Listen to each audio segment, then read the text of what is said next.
Boa noite a todos. Muito obrigado pela presença de todos vocês.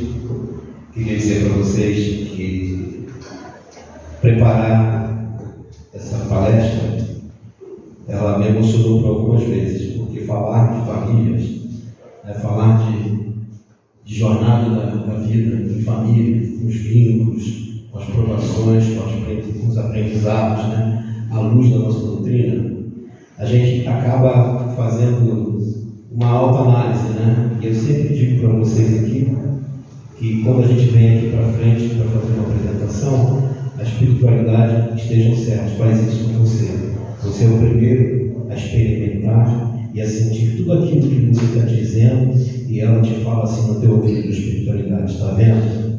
Está vendo? Está vendo como é que você não está fazendo? Então, assim, a primeira grande lição que fica é essa, do aprendizado. E por algumas vezes, assim, eu me emocionei porque é muito, assim, aperta falar de família. Mas, vamos lá, Esse é o objetivo de hoje, falarmos sobre a dinâmica familiar, os seus desafios, principalmente falar aqui dos vínculos, provações e aprendizados, à luz da nossa doutrina. E eu peço para vocês uma atenção muito especial hoje, porque esse tema vocês vão ver que toca o coração da gente, aperta um pouquinho, independente da posição que a gente tem dentro da nossa família. Eu vou passar rapidinho pelas referências bibliográficas, porque tem bastante tema para falar. A gente está usando durante esse mês esse dicionário é um compêndio, que traz todas as informações de todas as referências bibliográficas para que a gente possa fazer o nosso trabalho. Então, para esse estudo de hoje, eu de fato li todos os capítulos pertinentes a isso, esses livros. Tá bom? Foram bastantes livros. O roteiro da palestra. O roteiro da palestra hoje ele vai se basear em 4 grandes eixos que estruturam a vida familiar dentro da visão, dentro da doutrina espírita. Quais são esses 4 grandes pilares? O primeiro grande pilar, relacionamentos familiares. Então a gente já começa pegando pesado, Porque falar de relacionamento familiar, a gente começa a fazer uma autoanálise e começa a entender como que funciona. E o mais interessante é que a gente, isso é um esporte, mas a gente vai observar aqui que a família da gente ela é escolhida de fato pela espiritualidade para que a gente possa começar a mudar quando a gente precisa mudar para quê? Então, isso na prática quer dizer, a gente vai entender que não adianta ser muito bonzinho ali e em casa Pais, filhos, parentes consanguíneos e não consanguíneos, comunicação, papéis e limites. Esses serão os subtipos que nós iremos tratar dentro do relacionamento familiar. O segundo, necessidades especiais. Filhos e familiares com necessidades especiais, inclusão, suporte e perspectiva espiritual. A gente vai também entender do ponto de vista da espiritualidade, e hoje a gente tem um número muito grande de crianças que nascem com autismo, e a gente precisa entender também essas situações, além de outras dificuldades também que se apresentam nesse momento. Provações familiares, velhice, enfermidades, morte, orfandade e viuvez. A resiliência e ensinamentos doutrinários diante disso daqui. Quem nunca passou por um desses problemas em família? E finalmente, o último grande pilar, a vida em sociedade. Amigos, colegas, vizinhos e a moral espírita. Influências externas e suporte comunitário. Bom, dito isto, podemos então começar com relacionamentos familiares, falando da família como escola da alma. O Livro dos Espíritos nos ensina que a família não é fruto do acaso. Os espíritos se reencarnam em grupos afins, reunindo-se para cumprir missões coletivas de evolução. O lar é, portanto, a primeira e mais profunda escola da alma humana. Como eu disse para vocês, ainda há pouquinho, né, já dando spoiler dessa parte, a gente vai observar que, de fato, ninguém está aqui por acaso. Ninguém está aqui por acaso. Os nossos filhos, somos nós também filhos dos nossos pais, dos nossos avós, e aí a gente vai vendo essa árvore genealógica enorme, totalmente relacionada aqui e lá. E digo-vos, principalmente lá, porque a consanguinidade não é um fator assim, único para que isso aconteça. Existem muitos casais que, por uma questão fisiológica, não podem conceber uma criança. E eles adotam uma criança. E essa criança também não é por acaso. Esse espírito era aquele que, se aquele útero ou se aquele espermatozoide pudesse fecundar, que estaria ali naquele momento, com certeza. Então, as relações consanguíneas e não consanguíneas do ponto de vista espiritual na família não mudam. Tá bom?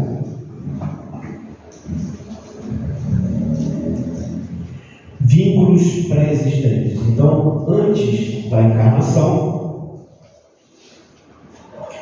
pais e filhos frequentemente carregam laços de vidas anteriores, o que explica afinidades e conflitos aparentemente inexplicáveis. Porque quando você tem vários filhos, ou um filho, ou dois filhos, nunca um é igual ao outro. Sempre difere, sempre difere. Sempre difere.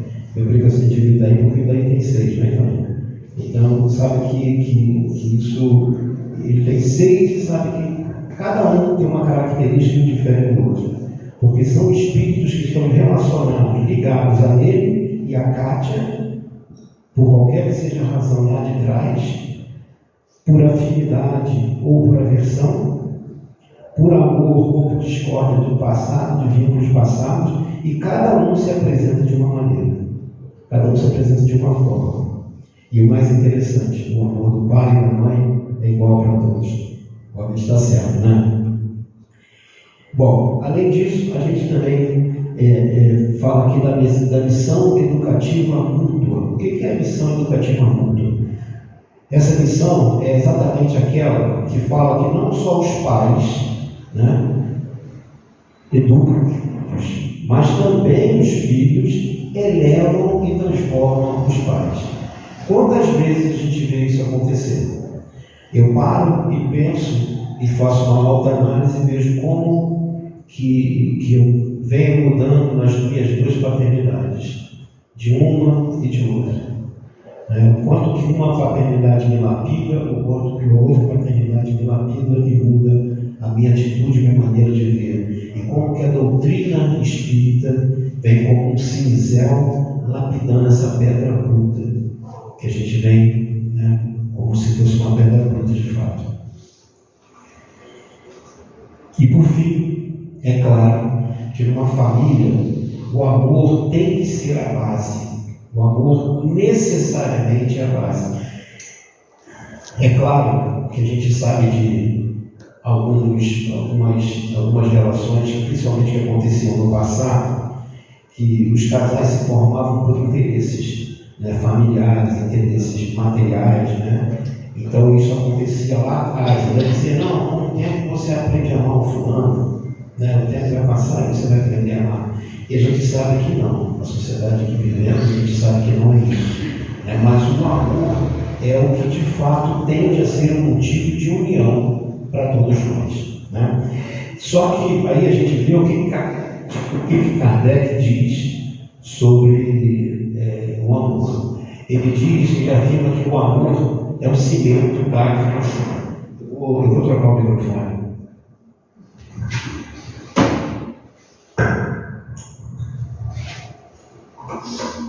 Oi. Então ele diz que o amor é o cimento da criação. Sem o amor genuíno, a convivência torna-se fonte de sofrimento desnecessário. Então a gente vê que, de fato, quando não existe mais amor numa relação, né, isso passa a ser um fardo, né, uma fonte de sofrimento, de fato, muitas das vezes desnecessário.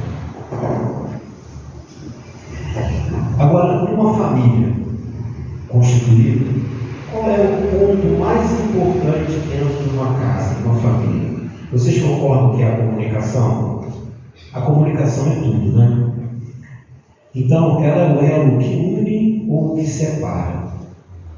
Quando você tem um casal que desde o início conversa, discute, assim, no bom sentido, tenta buscar um acordo, os filhos, naquela convivência pacífica, eles aprendem que se resolve o problema dentro de casa sem grito, sem guerra, com paz, com tranquilidade. E a gente vai sair daqui hoje, se Deus quiser, entendendo bastante sobre isso. Que assim seja. Vamos lá. Quais são os padrões saudáveis de uma comunicação? Uma comunicação que une de fato e que não separa. Primeiro, e como pai, né, e como pais que vocês também são, e alguns como filhos, é importante que a gente entenda isso, que a nossa escuta, tanto de pais como de filhos, tem que ser uma escuta ativa e sem julgamento prévio, antes de que a pessoa acabe de explicar o que se passou.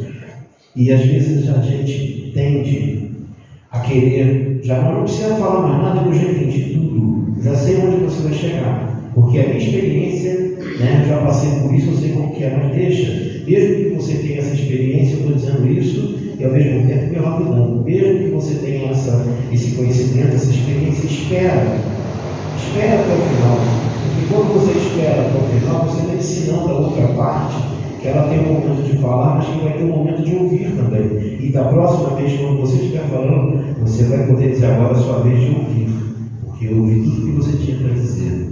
Então, escuta ativa, sem julgamento prévio. Expressão honesta dos seus sentimentos. Mostrar que, de fato, você está interagindo com aquela situação, que você não está menosprezando aquela situação em que seu filho, ou que seu pai, ou que sua mãe está me passando. Você está, de fato, de olho no olho, dando valor àquele momento que você está passando. O diálogo tem que ser respeitoso, mesmo em discordância. Ou seja, não usar de palavras que possam machucar, ofender, magoar desnecessariamente. Quer dizer, nunca é necessário fazer isso. A gente que se perde por conta da falta de controle da raiva, porque há a ausência do amor nesse momento, né? Então o diálogo tem que ser respeitoso, mesmo que haja a discordância entre as opiniões. E isso aqui é complicado, né? Porque a gente vem de uma escola onde o pai e a mãe tem aquela figura, né, da hierarquia, é o pai e a mãe, certo ou errado, certo sou eu. Assim eu ouvia também do meu pai quando eu era criança. Minha mãe não, mas o meu pai eu ouvi muito disso. Certo ou errado, certo sou eu.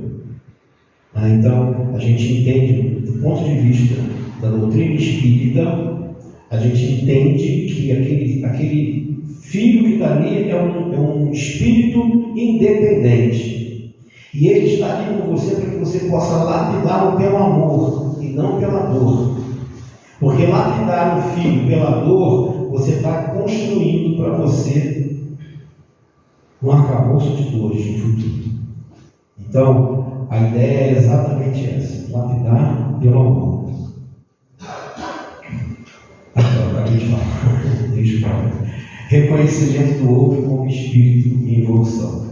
Ver de fato no filho, um espírito que está ali em evolução. E quais são as armadilhas que a gente acaba, são armadilhas comuns que a gente acaba se pegando, né, nessa relação dentro de casa? Quando a gente faz aquela comunicação assim que é passivo-agressiva. Estou te entendendo, a gente vai conversar, calma. Né? Aquela coisinha assim, ou então o silêncio punitivo. Tem uma pessoa que disse para mim assim: o silêncio tem poder. Né? Porque você se cala, outra pessoa fica naquela. Crítica ao ser, não ao comportamento. Isso aqui é um outro erro que se comete. A pessoa, na hora que está na discussão, o filho com a mãe com o filho, ou o pai, acaba querendo destruir o ser. Não aquela atitude, não aquele momento, não aquele comportamento que teve. Mas aí vai, você é assim, você é assado, aí faz um escarcéu, pega lá de trás, coisa lá de trás, que não tem nada a ver, a sua personalidade é essa, e vai. Quer dizer, então esse é uma outra armadilha que não vai contribuir em nada na harmonia da sua casa, do seu lar. Isso aqui então. Comparação entre filhos, para quem tem muitos. O fulano faz isso, a fulana é diferente de você, o fulano é diferente de você. Olha bem, veja seu irmão, veja sua irmã, veja como que eles tratam, veja como que eles se comportam. Você parece que mordeu o penico, sei lá o que você fez na infância, como é que você fica desse jeito. Essas comparações também não devem ser feitas. As pessoas, os espíritos que estão ali na posição dos seus filhos, eles devem ser tratados como indivíduos, devem ser tratados por CPF, ou seja, cada um é cada um, sem estabelecer comparações, porque cada ser é um universo. A ausência de limites claros e consistentes, isso também numa família, quando não existe limites, as coisas acabam fugindo. A gente precisa sim dar limites a tudo, e também ter limites em tudo. Não é porque eu estou na condição de pai que eu posso simplesmente não ter limites na minha fala, na minha postura, e o filho ou a filha também tem que ter esse limite, saber entender que aquela pessoa que está ali é a pessoa que me deu a oportunidade de viver, que me deu a vida. Então precisa também haver essa troca, essa reciprocidade de respeito. A doutrina espírita, ela orienta que cada palavra plantada no lar é semente de paz ou de conflito, que germina por gerações. E a gente sabe que tem famílias que faz isso de gerações, né? Desde lá de trás, porque o fulano é assim, então a prole veio assim, puxou o pai, puxou o avô, e aquilo vai, e só do aspecto negativo. Lembrar que a palavra é como uma flecha. Uma vez que ela é proferida, uma vez que ela é dita, ela não volta. Ela vai promover algum estrago onde ela acertar. Isso é certo. Ela vai promover algum estrago. Esse estrago poderá ser refeito, reconstruído, mas sempre fica uma pontinha daquela ferida lá atrás. Então, que a gente pense bastante antes de falar, porque depois que falou, aí já fica difícil demais de poder voltar para trás. Agora a gente vai falar um pouquinho também dos papéis, dos limites, né, de autoridade e da autoridade amorosa. A estrutura familiar saudável pressupõe papéis bem definidos, exercidos com amor e flexibilidade. Então é claro que em casa, uma conversa franca com os filhos, os pais devem deixar isso bem estabelecido, para que não haja conflito, né, lá na frente de interesse sobre isso. A religião dos espíritos destaca que a autoridade dos pais deve ser exercida, preste atenção nessa palavra, como serviço e não como poder. E a gente para pensar, eu paro para pensar quantas vezes eu usei a minha autoridade como poder e não como serviço. Por isso que eu disse para vocês que me emociona, me emocionava, e me emocionou, melhor dizendo, quando eu preparava, porque eu fui tomando pancada. Daquela função de Deus que eu vi. Então assim, eu falei, meu Deus, então hoje é necessário que se fale tudo isso com o coração bastante aberto, para que todos nós possamos entender que o nosso papel enquanto espíritas, como pais espíritas, como filhos espíritas, é saber que cada um de nós é um espírito livre e a gente só vai melhorar pelo amor, não pela dor. A gente não vai melhorar sofrendo, porque se a gente não conseguir corrigir isso nessa existência, não tem jeito. A justiça divina coloca de novo a gente em alguma situação, para que a gente possa acertar aquele papel com aquele espírito. Então, que a gente consiga nessa oportunidade, eu vou me esforçar o máximo possível, para que nessa oportunidade com os meus filhos e com a minha mãe e com a minha esposa, eu consiga ser o melhor possível, me corrigindo, porque depois que você vê, que você olha isso tudo, você começa a pensar: meu pai, não adianta ir lá no púlpito e falar sem fazer. É bem mais difícil ser espírito do que se pode imaginar, porque a gente tem esse papel de fato, tá? De falar, mas praticar também. Vamos lá. Autoridade com afeto. Limites estabelecidos com carinho criam o quê? Uma segurança emocional. As crianças precisam de norte, não de medo. E era muito comum no passado que as crianças tivessem medo dos pais, não respeito. Eu morria de medo do meu pai puxar minha orelha, eu me mijava todo de medo, eu tremia todo de medo. Isso não é amor, isso é medo. Eu não estou falando mal do meu pai, não. Meu pai é uma pessoa que foi maravilhosa para a gente, uma opção de coisas, sabe? Mas essa era a forma com que ele foi educado, era a forma que ele tinha, né? Não melhor do que ele foi, porque com certeza ele foi pior ainda, né, Daí? Era pior ainda na época dos seus pais, né? E dos meus também, eram bem pior. Então, assim, a gente precisa criar um limite com carinho, com segurança emocional. Até porque a gente entendendo isso, como deve ser praticado, os filhos buscam nos próprios pais aqueles psicólogos, evitam os psicólogos da rua. Eles acabam usando os pais como verdadeiros psicólogos. Equilíbrio de papéis. Eu costumo às vezes dizer isso sim. Eu não sou seu amigo, eu sou seu pai. Pais não são os amigos, eu botei entre aspas aqui, nem os tiranos. Os pais são os pais, os filhos são os filhos. Eu posso ter uma relação muito aberta com meus filhos, mas eles vão sempre entender e precisam entender que eu sou o pai, eu não sou o colega, eu sou o pai. Naquela relação de tanto amor, de tanto carinho, mas eu sou o pai. Ele é o filho, ela é a filha, a mãe é a mesma coisa. Então isso é fundamental nessa relação. O equilíbrio entre afeto e firmeza é o maior presente que um lar pode oferecer. Sabe, eu falei com vocês da família não consanguínea. E agora entra o cunhado, eu não vou falar brincadeira aqui não. Tem os padrastos, as madrastas, os cunhados e os agregados que também compõem o grupo familiar. Eu tenho dois cunhados. Uma cunhada e um cunhado. Né? Eu tenho um sogro, eu tenho uma sogra. Vocês acham que, sinceramente, se eu não tivesse acolhido eles no meu coração, como minha família, você acha que a minha esposa seria feliz ao meu lado? Jamais, né? Então que a gente tem essa percepção, sogro, sogra, não é desafeto para a gente não, pelo contrário. A gente pode transformar isso em bênção, se a gente quiser, né?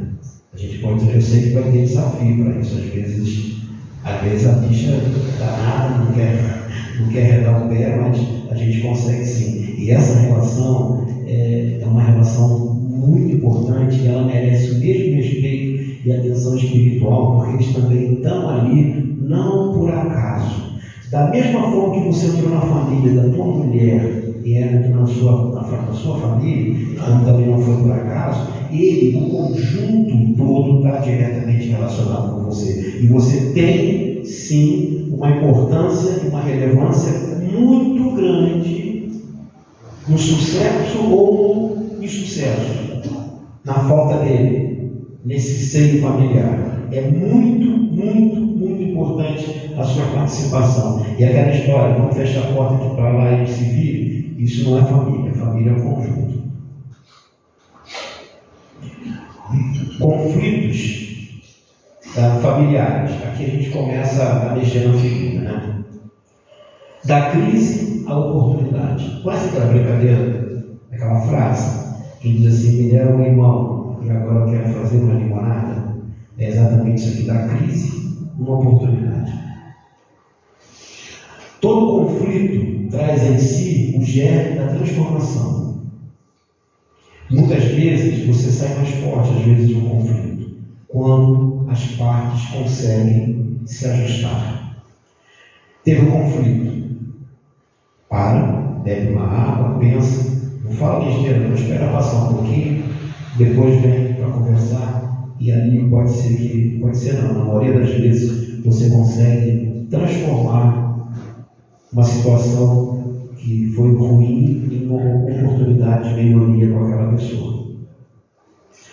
O Espiritismo nos convida a ver nas divergências familiares não falhas, mas oportunidades de lapidação espiritual. Olhe bem o que o Espiritismo, a doutrina espírita, como que é maravilhosa. Ela vê a visão, é de fato uma visão muito abrangente, muito ampla. Aquilo que é o conflito, a doutrina nos pede para ver aquele conflito, aquele limão, e fazer uma doce limonada com aquele limão. E cabe a nós, que temos essa informação aqui hoje, da gente começar a praticar isso, né? Fazer dessa adversidade uma oportunidade. E aqui a gente tem um roteiro. São quatro palavras que a gente vai utilizar para poder fazer do limão uma limonada quando tiver essas divergências familiares.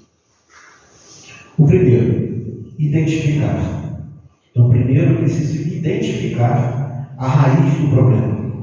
Então, eu reconheço o conflito com honestidade. Quando eu digo com honestidade, é sem ser tendencioso, sem querer se fazer de vítima, se vitimizar antes de qualquer coisa. Não, deixa eu olhar de fora o que está acontecendo. Você sai do teu problema, é difícil, mas você dá um passinho para trás e olha como se fosse outra pessoa, imagina como que você pensaria.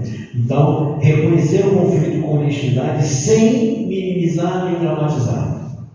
Segundo, compreender. Essa palavra é fundamental. Compreender. Buscar as causas profundas, muitas vezes emocionais e também aqui, espirituais, por trás do comportamento. Ver que, por trás daquele comportamento, por que o meu filho está reagindo dessa forma comigo? O que está acontecendo de fato? Será que ele está com algum problema emocional? Será que é alguma coisa que está afetando, né, o coração, a mente, o pensamento? Será que são espíritos que estão aproveitando a oportunidade que a minha filha não está bem, então eles estão aproveitando a oportunidade para ir lá e causar ainda uma obsessão maior ainda, fazendo com que haja um desequilíbrio na nossa casa? Né? Então é importante a gente compreender isso daí. Tudo isso é um exercício, gente. É um exercício. Nada do que eu estou dizendo aqui é impossível ou difícil. Ele é totalmente factível, totalmente realizável. Dialogar.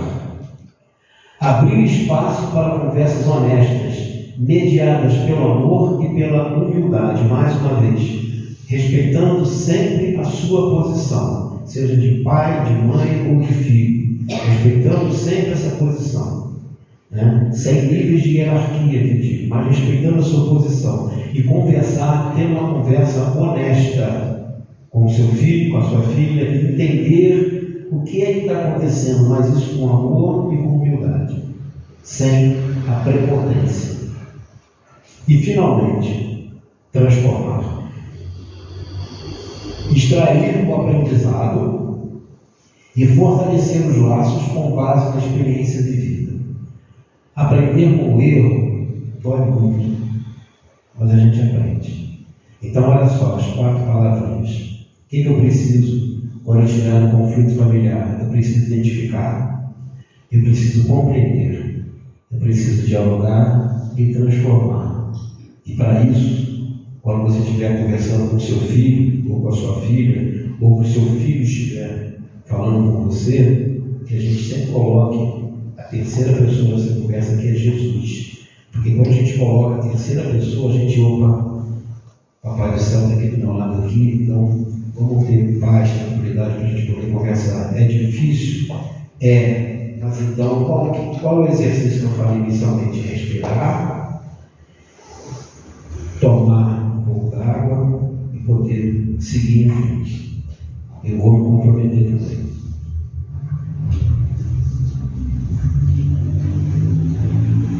Vocês lembram do conflito de interesses, né? Foi o primeiro pilar. O segundo pilar são necessidades especiais. Então vamos ver agora aqui.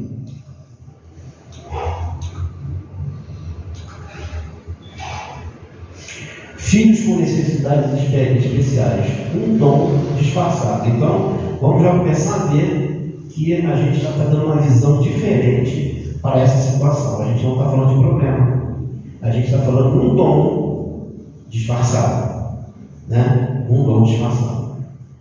Olha aqui essa frase. A chegada de um filho com necessidades especiais redesenha completamente a dinâmica familiar. A perspectiva espírita oferece uma chave de leitura profunda. Essas almas escolheram ou foram designadas pela espiritualidade superior a uma experiência que eleva todos ao redor.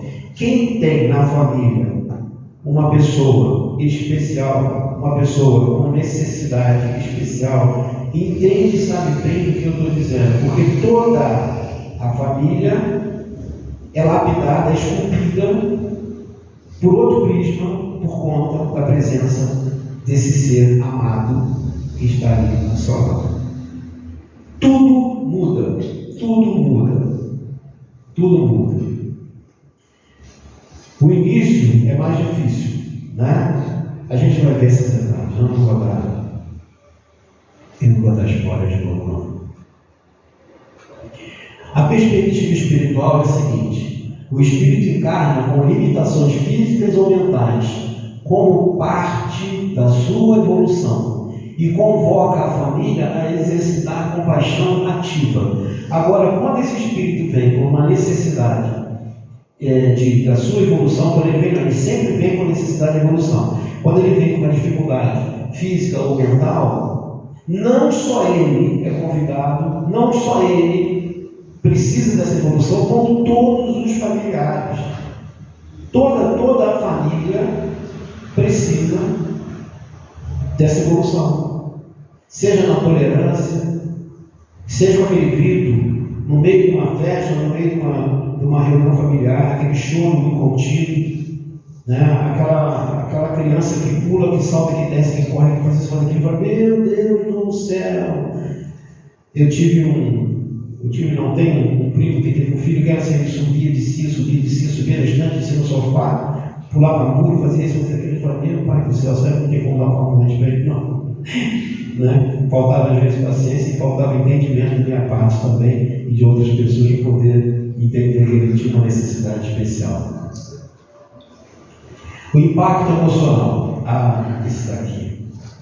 O luto. Você já parou para pensar nisso? Do luto do filho idealizado. Sentimento de culpa, sobrecarga, etapas reais que precisam ser colhidas, não suprimidas. O luto do filho idealizado, quando aquela criança nasce com um problema, seja físico, seja mental, muitos pais ficam desesperados, pensando: onde foi que eu errei? Por que é que fez assim? O que eu tenho no meu corpo que faz com que eu fez com que essa criança nascesse dessa forma? E aí vive aquele luto, né, do filho que estava idealizado, aquela criança direitinha. Eu vou dar falar para vocês aqui de uma pessoa que vocês não conhecem mesmo. Como vocês sabem, eu trabalhei durante muitos anos na indústria farmacêutica. E a minha última liderança que tive agora era de uma pessoa maravilhosa. Era uma mulher maravilhosa. Mãe de um garoto também muito gente boa, o B. E aí ela estava grávida, aquela coisa toda, e parabéns, que isso e aquilo. No meio da gestação, o médico chamou e disse para ela e para o pai: olha, a menina, era uma menina, não vai ter os pés nem as mãos. Vai nascer sem os pés e sem as mãos. O resto tudo funcionando direitinho, mas virando com esse problema, com essa falta de membros. É claro que naquele primeiro momento, disse, né, a mãe para a gente numa reunião, e com lágrimas nos olhos, um buraco enorme se abriu diante dela, e como se ela estivesse caindo, mas no meio desse buraco, alguma coisa segurou. Ela disse: eu vou querer assim mesmo. Ela vai continuar e vou gestar até o final. Até o final. Esqueceram de dizer para aquela menina, aquela criança que nasceu, o médico disse: ela certamente não poderá andar. Ela não tem pé. Então ela não vai poder andar. Então, passou um tempo, a menininha nasceu. Esqueça agora o nome dela, você lembra? Nina. A Nina nasceu de fato sem os pés, só com todos aqui do tornozelo no final. Uma mãozinha que ela não tem de fato, a outra saiu um dedinho mole, aí você fica balançando. Um belo dia nós estávamos em reunião por conta do Covid, nós estávamos em home office. Então estávamos numa reunião, todo mundo com câmera aberta, em casa, família, ninguém podia sair. E aí a Nina estava na sala e o B brincando por trás do sofá, e a Ellen sentada lá conversando com a gente, a minha chefe, a gerente. De repente, a Nina, que estava no chão, ficou em pé, os dois cotoquinhos, ficou em pé. Esqueceram de avisar para ela que ela não podia andar. Então, não conhecendo o problema, ela andou, ficou em pé, em cima dos dois cotoquinhos. E hoje ela faz balé. A mãe comprou prótese, botou no pezinho dela, e ela pinta uma unha, toda vaidosa, toda boneca, e está aí a vida. Então, a gente vê que aquilo que era para ser um limão, tornou-se uma limonada. É a maneira como que a gente vê e como que a gente trata as coisas. Força que emerge. Famílias que acolhem esse desafio com fé relatam uma transformação profunda dos seus valores e nas prioridades da vida. A Ellen experimenta exatamente isso. Ela diz para todo mundo: eu era uma Ellen antes de ser mãe da Nina.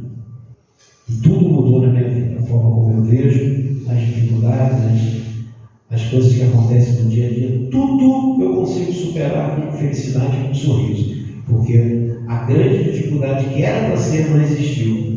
A Nina está lá, firme e forte. Vamos falar aqui rapidinho das práticas inclusivas e estratégias de suporte. No ambiente familiar, adaptar rotinas sem excluir, incluindo criatividades. Isso, lembrando que é uma família que tem crianças com necessidades especiais. Então, a gente não tem que excluir nada da rotina. A gente tem que incluir outras coisas com criatividade. Dividir responsabilidade e cuidado entre todos os membros, para que não seja responsabilidade só da mãe ou só do pai. Que toda a família, que todos que vivem ali possam dividir essas tarefas, essas responsabilidades com essa criança. Manter espaço de conversa sobre sentimentos e dificuldades. É fundamental que os pais tenham esse diálogo, de uma conversa sincera sobre as suas dificuldades e é claro que em função de uma necessidade especial do filho. Celebrar cada avanço, por menor que pareça, isso faz toda a diferença. E buscar apoio terapêutico e espiritual de forma integrada. Na perspectiva espírita, Allan Kardec e os textos do movimento espírita destacam que cuidar de um ser em condição de vulnerabilidade é uma das missões mais nobres que um espírito pode assumir em sua jornada encarnada. Então veja, quando você tem uma criança na sua família com necessidade especial, é porque Deus, Ele quer que você esse teu compromisso, porque Ele sabe que você é capaz, e Ele está te dando uma oportunidade ímpar de você fazer a diferença na sua existência. A prece, os passes e o estudo doutrinário, aqui o Evangelho no lar, fortalecem toda a família cuidadora. É fundamental que a família tenha esse cuidado de ter um Evangelho no lar, de tomar um passe, de fazer um estudo, para que ele possa elevar o nível vibratório dentro da sua família, dentro da sua casa. Agora, um outro detalhe também, o cuidador e o risco de esgotamento. Aquela mãe, ou aquele pai, ou aquele familiar, que está nessa missão sublime, a gente tem que lembrar que ninguém dá aquilo que não tem. Ninguém dá o que não tem. Então, se você não amar a si mesmo, você não vai ter condição de amar o próximo com plenitude. Por isso é fundamental que você comece a mostrar e que a gente, que se tem um familiar com necessidade especial, que a gente olhe aquela pessoa que vive mais tempo com aquela criança, com aquela pessoa, com aquele adulto, seja o que for, ver se a gente consegue identificar níveis de irritabilidade dessa pessoa, isolamento social, negação das próprias necessidades, aí começa a ficar desleixado ou desleixada, e sensação de aprisionamento. Isso tudo são sinais de esgotamento. A pessoa está emocionalmente esgotada. Eu tenho sempre um exemplo, porque vem aqui no ouvidinho e fala. Eu estava junto com a minha esposa, conversando com a esposa de um familiar, e de repente ela desabou para chorar. Mas ela chorou tanto, tadinha, porque esse familiar ele tem um enfisema pulmonar muito grave, então já não consegue fazer mais nada, nem no banho, nem quando ele vai lá no banheiro, no número 2, ele tem condição de se limpar. A pessoa que tem que fazer por ele, porque ele não consegue mais fazer nada de movimento, que tudo cansa. A doutora sabe bem o que eu estou dizendo, Tudo cansa. Fica sem ar para tudo. Para você ter uma ideia, nem um áudio no celular, quando eu mando mensagem para ele manda para mim assim: Betinho, escreve. Ou eu vou escrever, eu não posso falar. Não consegue responder o áudio. Aí no dia que eu fui conversar com ele, minha esposa falou: a gente foi fazer uma coisa, com remédio, uma coisa qualquer, ela desabou para chorar. Dessa situação toda que ela está passando. Então, ou seja, ela deu para a gente um sinal de quê? De esgotamento. E essa pessoa precisa de quê? De ajuda, de socorro. Aquele choro, conforme disse ali, não é um choro de sofrimento, é um choro de socorro, é um choro de me ajude, faça alguma coisa por mim. E é necessário que a gente tenha essa percepção. Estratégia de autocuidado para todo mundo que tem essa necessidade, como uma criança, como um adulto. Ter um descanso programado, procurar grupos de apoio, acompanhamento psicológico é fundamental e a prática espiritual regular. Rede de apoio. Nenhuma família deve carregar sozinha o peso do cuidado. A comunidade espírita e a rede social são extensões naturais de suporte.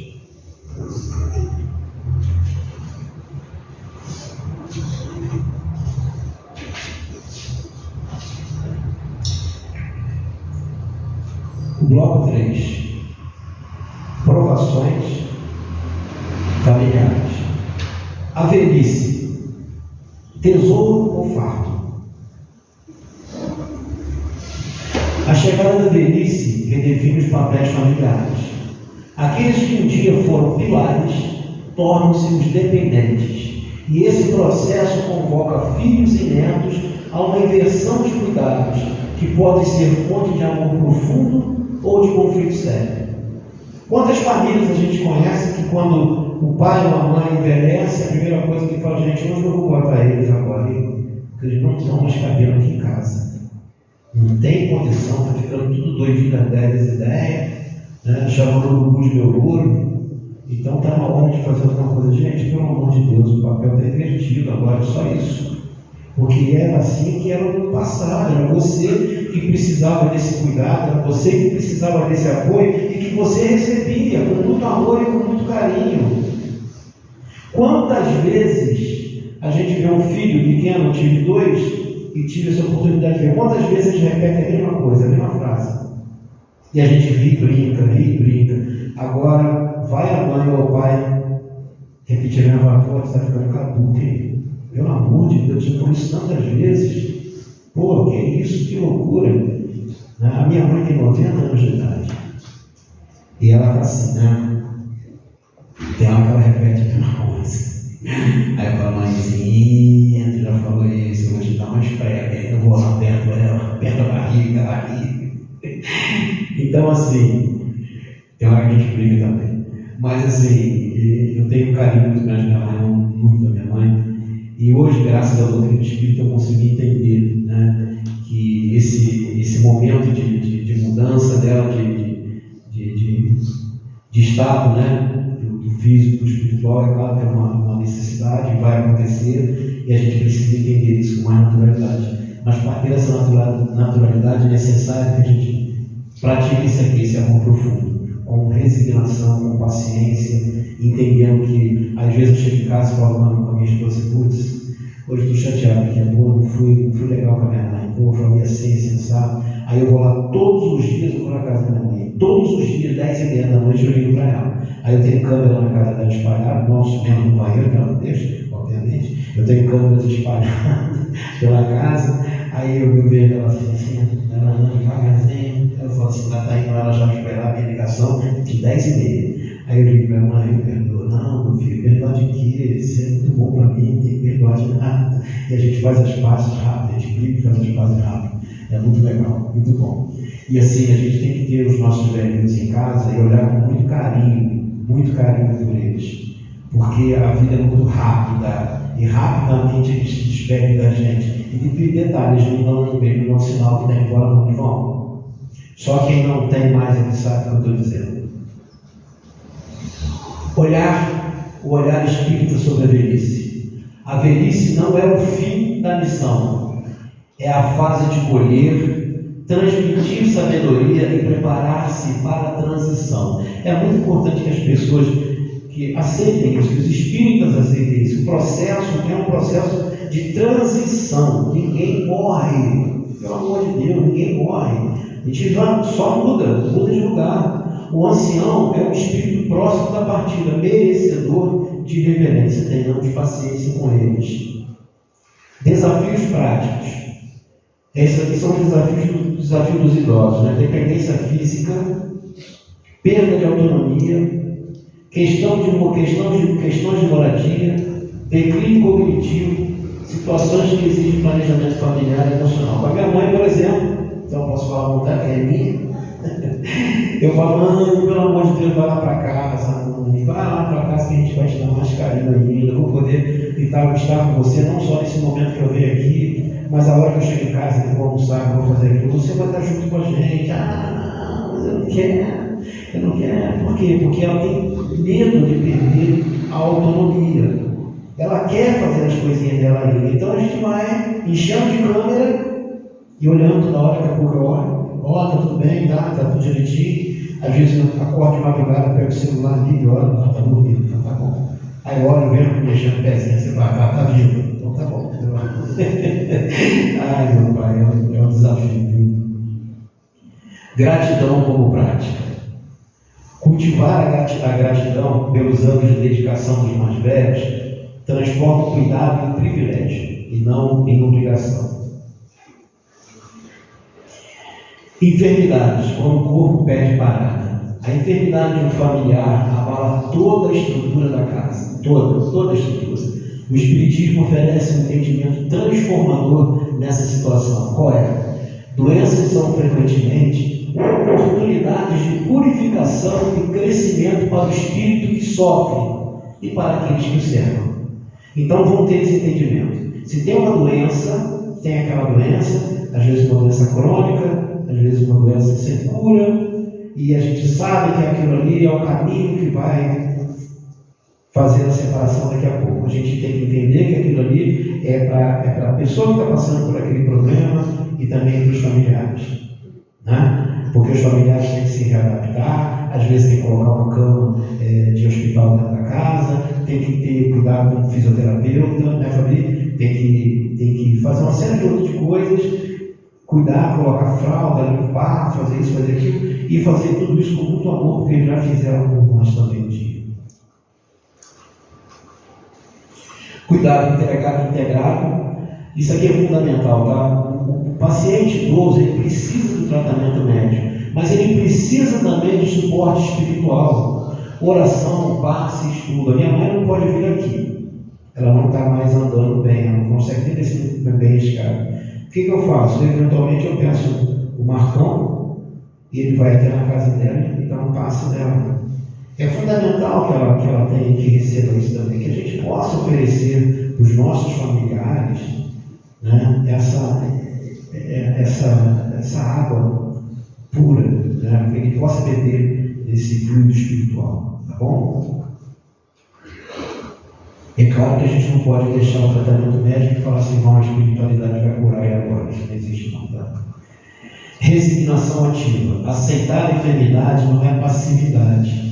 É reconhecer que há aprendizado no processo e agir com serenidade dentro das possibilidades. Ontem, eu estava no Hospital Santa Teresa com um familiar que está com um problema de câncer.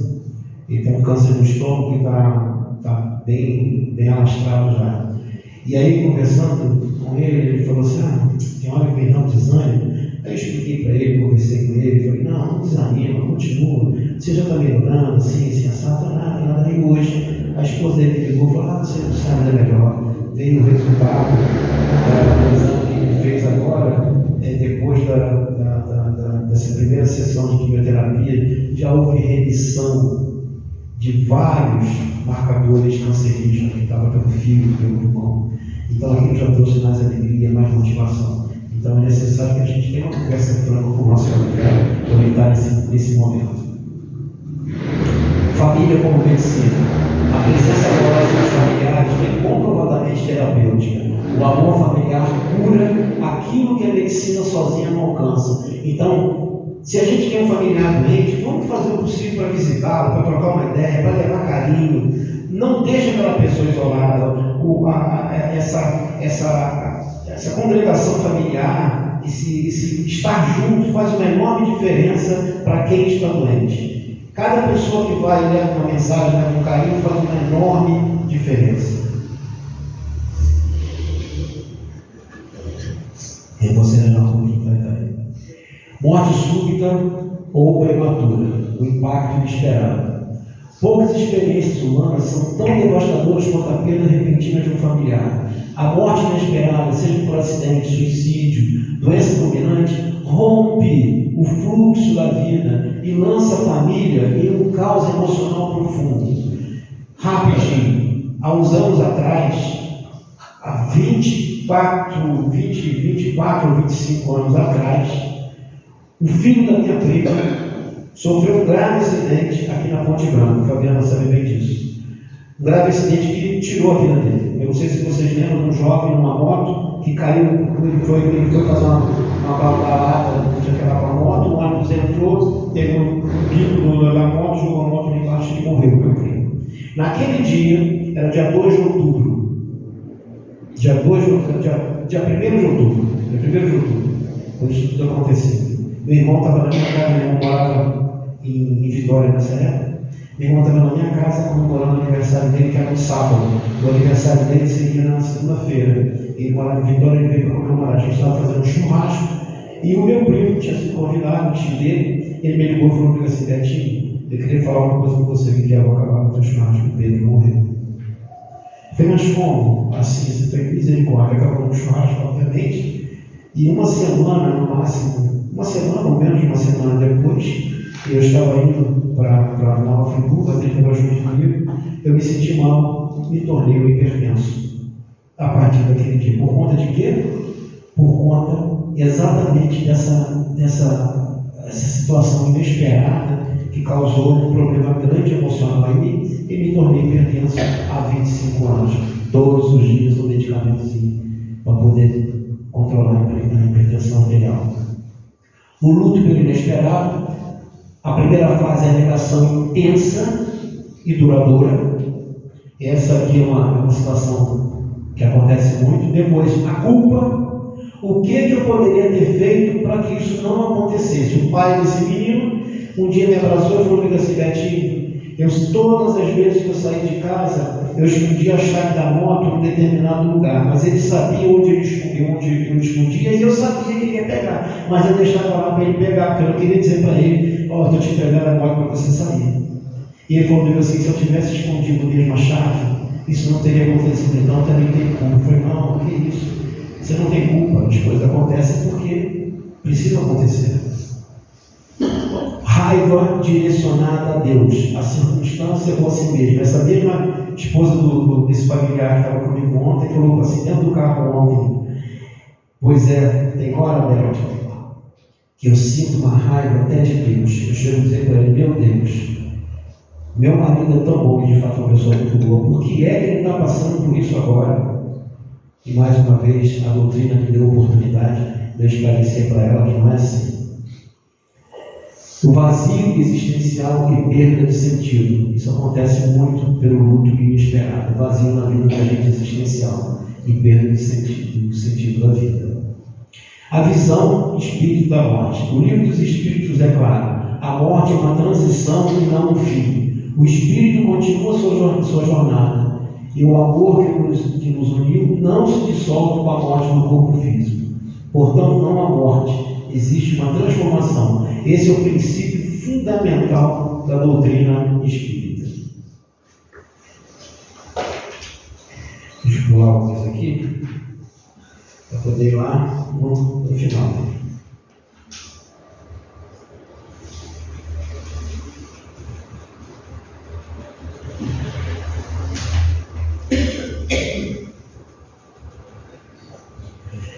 A influência dos amigos na dinâmica familiar. Eu vou tentar ver se a gente consegue encerrar por aqui.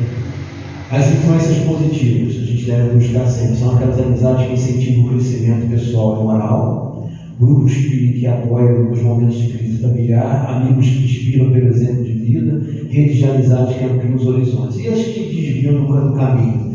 São os grupos que incentivam condutas destrutivas, e os jovens são mais assediados nesse momento em função disso. Amizades baseadas em interesse, não em afinidade genuína.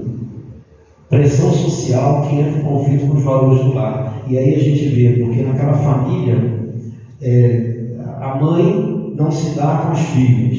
Então, se eu sou filha, eu não posso me dar com a minha mãe, porque a família, as minhas amigas todas não se dão com a mãe. Então, ao contrário, meu filho, ele não pode se dar bem comigo, porque todos os amigos dele não se dão bem com o pai.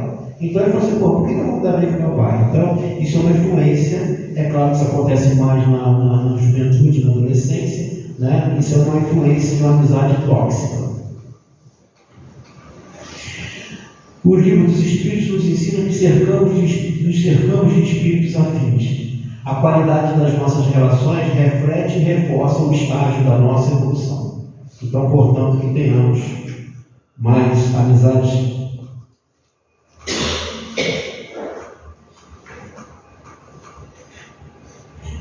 Para a gente finalizar, comunidade, vizinhança e suporte mútuo.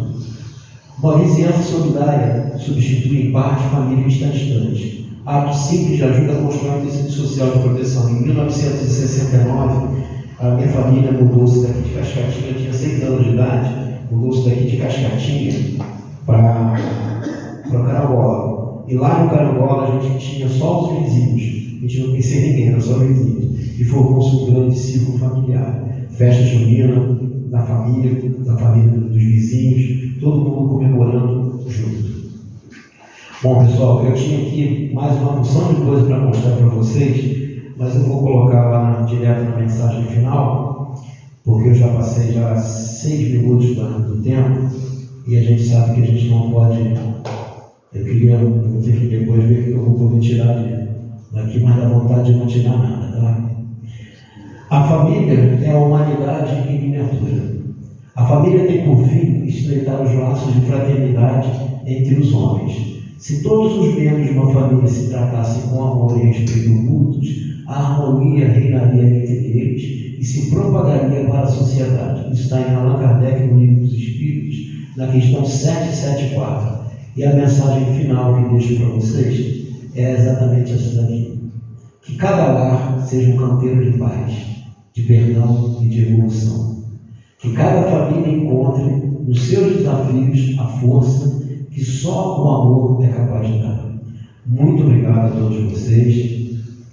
Que tenham todos um excelente final de semana. Que Jesus abençoe a família de cada um de vocês e que a gente possa sair daqui com uma ideia diferente do que aquela que a gente chegou aqui sobre família. Fiquem com Deus. Muito obrigado.